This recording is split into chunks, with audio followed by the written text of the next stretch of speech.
আসসালামু আলাইকুম। সর্বশেষ বাংলা সংবাদে আপনাদের স্বাগত। শুরুতেই সংবাদ শিরোনাম। ইসলামী আন্দোলনের বিক্ষোভ কর্মসূচির ঘোষণা। 5 হাত লম্বা ও 4 হাত চওড়া ছেলে ফাঁসির দণ্ডপ্রাপ্তদের সঙ্গে রাখা হয়েছে। মমতার বক্তব্য স্বাধীনতা সার্বভৌমত্বের উপর হুমকি স্বরূপ, যা বলছেন মির্জা ফখরুল। ইসলামী আন্দোলনের বিক্ষোভ কর্মসূচির ঘোষণা। ভারতের আগরতলায় বাংলাদেশ সহকারী হাইকমিশনে হামলা ও বাংলাদেশ বিরোধী উস্কানির প্রতিবাদে মঙ্গলবার বিকাল 3টায় রাজধানীর বায়তুল মোকাররম উত্তর গেটে বিক্ষোভ মিছিলের কর্মসূচি দিয়েছে ইসলামী আন্দোলন বাংলাদেশ। এ ধরনের হামলা, পতাকা পুড়িয়ে ফেলা এবং কূটনৈতিকদের উপর আক্রমণের ঘটনাকে অনভিপ্রেত, অনাকাঙ্ক্ষিত ও উস্কানির আখ্যা দিয়ে চরমোনাই পীর বলেন, বাংলাদেশের জাতীয় পতাকা এবং প্রধান উপদেষ্টার কুশপুত্তলিকা পোড়ানোর ঘটনায় আন্তর্জাতিক আইন ও কূটনৈতিক শিষ্টাচারের পরিপন্থী।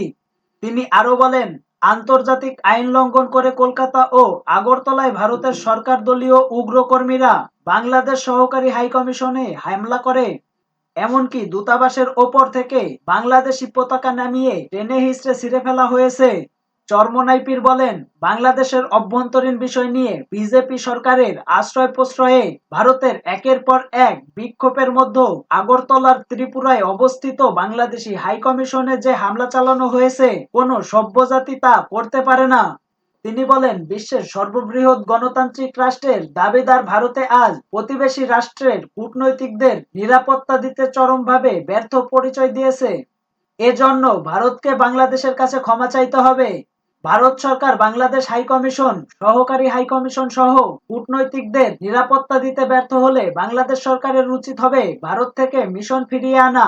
বর্তমানে সরকারদলীয় উগ্রপন্থীর হুমকির মুখে কলকাতা ও আগরতলায় বাংলাদেশ ডেপুটি হাইকমিশন ও সহকারী হাইকমিশন চরম নিরাপত্তায় বোধ করছে।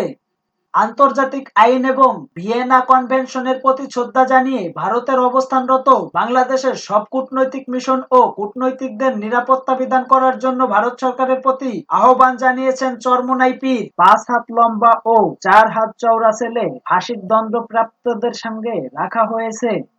এজলাসে দাঁড়িয়ে বিচারকের কাছে অভিযোগ জানিয়ে সাবেক আইসিটি প্রতিমন্ত্রী জুনায়েদ আহমেদ পলক বলেন, কারাগারে তাকে 5 হাত লম্বা 4 হাত চওড়া ছেলে ফাঁসির দণ্ডপ্রাপ্তদের সঙ্গে রাখা হয়েছে। সোমবার বৈষম্য বিরোধী ছাত্র আন্দোলনের সময় রাজধানীর শাহবাগ এলাকায় রিয়াজুল নামে এক ব্যক্তি নিহতের মামলায় সাবেক ডাক ও টেলিযোগাযোগ তথ্য প্রযুক্তি প্রতিমন্ত্রী জুনায়েদ আহমেদ পলককে গ্রেপ্তার দেখানো হয়। এদিন মামলা তদন্ত কর্মকর্তা শাহবাগ থানার উপপরিদর্শক এনামুল হক তাকে গ্রেপ্তার দেখানোর আবেদন করেন। শুনানির জন্য আদালতে হাজির করা হয় পলককে। এ সময় পলক আদালতের উদ্দেশ্যে কিছু বলতে চান। আদালত অনুমতি দিলে তিনি জানান, কাশিমপুর হাই সিকিউরিটি কারাগারে তিনি ডিভিশন পাচ্ছেন না। 5 হাত লম্বা 4 হাত চওড়া ছেলে তাকে রাখা হয়েছে। পরিবারের সঙ্গে সাক্ষাৎ সহ ফোনে কথা বলার সুযোগ পাচ্ছেন না সে। এ কারাগারে বেশিরভাগ ফাঁসির দণ্ডপ্রাপ্ত আসামি, তাদের মধ্যে তাকে রাখা হয়েছে। এ সময় আদালত পলককে লিখিত আকারে আবেদন দাখিল করতে বলেন। পরে আদালত গ্রেপ্তার দেখানোর আবেদন মঞ্জুর করেন। এরপর তাকে কারাগারে পাঠানো হয়। মামলার অভিযোগ থেকে জানা যায়, গত 4 আগস্ট ছাত্র জনতা আন্দোলনের রাজধানীর তোপখানা রোডে রিয়াজুলকে গুলি করা হয়। পরে তাকে ঢাকা মেডিকেল কলেজ হাসপাতালে নেওয়া হলে সন্ধ্যায় কর্তব্যরত চিকিৎসক তাকে মৃত ঘোষণা করেন। এ ঘটনায় 26 অক্টোবর রাজধানীর শাহবাগ থানায় মামলা করেন রিয়াজুলের পূর্ব পরিচিত বিল্লাল হোসেন। মমতার বক্তব্য স্বাধীনতা সার্বভৌমত্বের উপর হুমকি স্বরূপ, যা বলছেন মির্জা ফখরুল।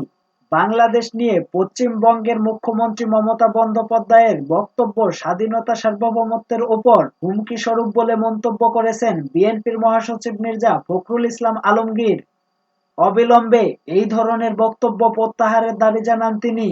সোমবার বিকালে লন্ডন থেকে মোবাইল ফোনে গণমাধ্যমের কাছে দলের পক্ষ থেকে বিএনপি মহাসচিব এই প্রতিক্রিয়া জানান। বাংলাদেশে সাম্প্রদায়িক সম্প্রীতি ক্ষুণ্ণ হওয়ার যে অলীক কাহিনী ভারতীয় মিডিয়াগুলোতে প্রচার হচ্ছে, তা গ্রহণযোগ্য নয় বলে জানান বিএনপির মহাসচিব মির্জা ফখরুল ইসলাম আলমগীর। তিনি বলেন, আমরা বারবার বলেছি, এখানে ভারতের সাংবাদিকরা এসেছিল, তারাও দেখেছেন বাংলাদেশে এই ধরনের কোনো পরিস্থিতি নেই। অথচ ভারতবর্ষের মিডিয়া ও তাদের নেতৃবর্গ যেভাবে সম্পূর্ণ একটা মিথ্যাভাবে প্রচার করেছেন এবং বাংলাদেশের স্বাধীনতা সার্বভৌমত্বের প্রতি হুমকি দিচ্ছেন, তা কোনোভাবেই বাংলাদেশের মানুষ গ্রহণ করবে না। তিনি বলেন, সকালে কয়েকটি পত্রিকায় একটা সংবাদ দেখলাম যে ভারতের পশ্চিমবঙ্গের মুখ্যমন্ত্রী বাংলাদেশ সম্পর্কে যে বক্তব্য দিয়েছেন সে বিষয়ে আমি বক্তব্য না রেখে পারছি না।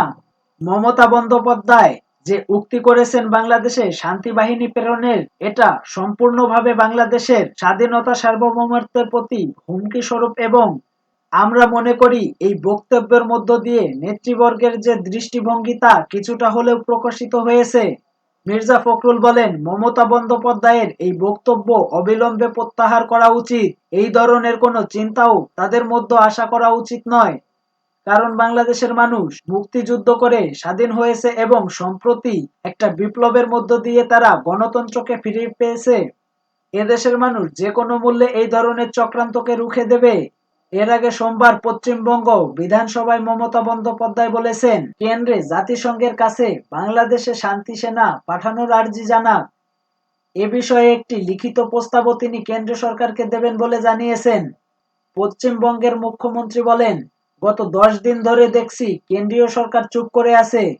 তার দল রোজ মিছিল করছে, সীমান্ত বন্ধ করে দেওয়ার হুমকি দিচ্ছে। বলেছেন যে খাবার দেবে না, এটা আমাদের এখতিয়ারের মধ্যে পড়ে না। আমরা চাই প্রধানমন্ত্রী বা পররাষ্ট্রমন্ত্রী কথা বলুন, দুই দেশে কথা বলুন, কিছুই না হলে কেন্দ্র ভারতীয়দের ফেরাক, আমরা খাবার জোগাতে পারবো। সংখ্যালঘুদের ওপর আক্রমণের যে অভিযোগ উঠেছে সেই প্রসঙ্গে মমতা বলেন, এটা পররাষ্ট্র মন্ত্রণালয়ের ব্যাপার, আমাদের বিষয় নয়। তবে এও ঠিক যে আমাদের অনেক বন্ধু ও আত্মীয় স্বজন বাংলাদেশে রয়েছেন, যে কোনো ধর্ম বর্ণ জাতির মানুষই আক্রান্ত হন না কেন, আমরা এর নিন্দা করি। আমরা চাই শান্তি নিশ্চিত করা হোক। এই সভা থেকে প্রস্তাব নেওয়া হোক যে আমাদের বন্ধুদের ওপর যেন অত্যাচার না করা হয়। বাংলাদেশে ভারতীয় পতাকাকে অসম্মান করার প্রসঙ্গে মুখ্যমন্ত্রী বলেন, জাতীয় পতাকার অমর্যাদা ঠিক হচ্ছে না। ইসকনের সঙ্গেও কথা বলেছি। পশ্চিমবঙ্গের ৭৯ জন মৎস্যজীবী বাংলাদেশের কারাগারে বন্দী থাকার বিষয়ে মমতা বন্দ্যোপাধ্যায় বলেন, তাদের আইনি সহায়তা দেওয়া হচ্ছে। বিষয়টি নিয়ে তিনি কেন্দ্র সরকারের সঙ্গে কথা বলেছেন। বাংলাদেশের সংখ্যালঘুদের ওপর আক্রমণের অভিযোগ নিয়ে ইতোমধ্যেই পশ্চিমবঙ্গ এবং উত্তর পূর্ব ভারতের বিভিন্ন অঞ্চলে আন্দোলন শুরু করেছে ভারতীয় জনতা পার্টি এবং কিছু হিন্দুত্ববাদী সংগঠন। গত ২৮ নভেম্বর সিপিআইএম এর পলিট ব্যুরো বাংলাদেশের সংখ্যালঘুদের নিরাপত্তা নিয়ে উদ্বেগ প্রকাশ করার পরে মমতা বন্দ্যোপাধ্যায় আজ শান্তি সেনার পাঠানোর অভিযোগ করলেন।